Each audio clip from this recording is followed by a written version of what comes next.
Hello, welcome to rise and shine. ഇന്നത്തെ നമ്മുടെ video ആർക്ക് വേണമെങ്കിലും എളുപ്പത്തിൽ തയ്യാറാക്കാൻ സാധിക്കുന്ന ഒരു ചോക്ലേറ്റ് കേക്കാണ്. അതിനായി ആദ്യം ഒരു ബൗൾ എടുത്ത് അതിലേക്ക് അരിപ്പ വെച്ച് 1/4 കപ്പ് മൈദ എടുക്കുക. അടുത്തതായി 1/4 കപ്പ് കൊക്കോ പൗഡറാണ് വേണ്ടത്. അതിനുശേഷം 1 ടീസ്പൂൺ കോൺഫ്ലോർ ചേർക്കുക. കൂടാതെ അതിൻ്റെ ഒപ്പം 1 ടീസ്പൂൺ ബേക്കിംഗ് പൗഡർ ചേർക്കുക. അടുത്തതായി ഒരു 1/2 ടീസ്പൂൺ ബേക്കിംഗ് സോഡ കൂടി ചേർത്ത് കൊടുക്കാം. എന്നിട്ട് ഇതെല്ലാം കൂടി മിക്സ് ചെയ്യാം. റൂം ടെമ്പറേച്ചറിലുള്ള 3 മുട്ട ചേർത്ത് കൊടുക്കാം. വലിയ മുട്ടയാണെങ്കിൽ 2 ചേർത്താൽ മതിയാവും. ഇനി ഇതിനെ നന്നായി ഒന്ന് ബീറ്റ് ചെയ്തെടുക്കാം. ഇനി ഇതിലേക്ക് 1/2 കപ്പ് പൊടിച്ച പഞ്ചസാര ചേർത്ത് കൊടുക്കാം. എന്നിട്ട് വീണ്ടും ഇതിനെ നന്നായി ഒന്ന് ബീറ്റ് ചെയ്തെടുക്കാം. ഏകദേശം ഒരു 2-3 മിനിറ്റ് നന്നായി ഇതിനെ ഒന്ന് ബീറ്റ് ചെയ്തെടുക്കാം. ഇനി ഇതിലേക്ക് ഒരു 1/4 കപ്പ് റിഫൈൻഡ് ഓയിൽ ചേർത്ത് കൊടുക്കാം. ഞാനിവിടെ സൺഫ്ലവർ ഓയിലാണ് എടുത്തിരിക്കുന്നത്. ഇനി ഇതിലേക്ക് 1 ടീസ്പൂൺ വാനില എസൻസ് ചേർത്ത് കൊടുക്കാം.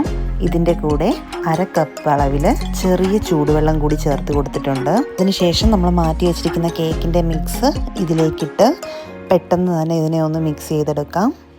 ഇനി വേഗം തന്നെ കേക്ക് ടിന്നിലോട്ടൊരു ബട്ടർ പേപ്പർ ഇട്ട് ഇതിനെ മാറ്റാവുന്നതാണ്. ഇനി നൈസായിട്ട് കേക്ക് ടിന്നൊന്ന് തട്ടിക്കൊടുക്കാം. അപ്പോൾ ഇതിലുള്ള ബബിൾസ് എല്ലാം പോയിക്കോളും. നമുക്കിതിനെ ഒന്ന് ബേക്ക് ചെയ്തെടുക്കാം. ഇവിടെ ഏകദേശം 15 to 30 മിനിറ്റ്സ് ആണ് വെച്ചിരുന്നത്. ഇപ്പോൾ നമ്മുടെ കേക്ക് ഇവിടെ റെഡിയായി കഴിഞ്ഞു. കണ്ടാലേ അറിയാം, കേക്ക് ഇവിടെ നല്ല സോഫ്റ്റ് ആയിട്ടിരിപ്പുണ്ട്. ഇനി ഇതിനെ മെൽറ്റഡ് ചോക്ലേറ്റ് വെച്ച് ഞാൻ ജസ്റ്റ് ഒന്ന് ഡെക്കറേറ്റ് ചെയ്തെടുത്തിട്ടുണ്ട്. ഇപ്പോൾ കണ്ടില്ലേ, നമ്മുടെ കേക്കിൻ്റെ ലുക്ക് തന്നെ അങ്ങ് മാറിപ്പോയി. ഇനി അതിലേക്ക് കുറച്ച് കേക്കിൻ്റെ പൊടി നമ്മൾ വിതറി കൊടുക്കുന്നുണ്ട്.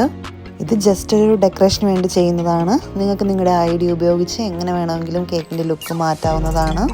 നമ്മുടെ കേക്ക് അങ്ങനെ ഓൾമോസ്റ്റ് റെഡി ആയി കഴിഞ്ഞു. ഇതാണ് നമ്മുടെ കേക്കിൻ്റെ ഫൈനൽ ലുക്ക്. ഇത് കാണാനും അതുപോലെ തന്നെ കഴിക്കാനും നല്ല സൂപ്പറാണ്. നിങ്ങളെല്ലാവരും ഇത് ട്രൈ ചെയ്ത് നോക്കണം.